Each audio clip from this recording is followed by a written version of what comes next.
In this tutorial, I will show you how to make vertical text in Canva. First, open Canva in your browser and log into your account.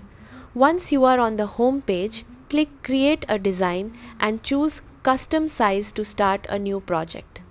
Set the canvas size to something simple like 100 pixels for the width and 50 pixels for the height. Then click Create New Design. After the editor opens, go to the Text tab on the left side and click Add a Heading. Type the word you want to display vertically. To create vertical text, type one letter and press Enter after each letter. Continue doing this so each letter appears on a new line. This will stack the letters on top of each other and create a vertical text effect. You can then adjust the font style, size, color, and alignment to improve the look of your design. Drag the text box to position it anywhere on the canvas. That is how you make vertical text in Canva.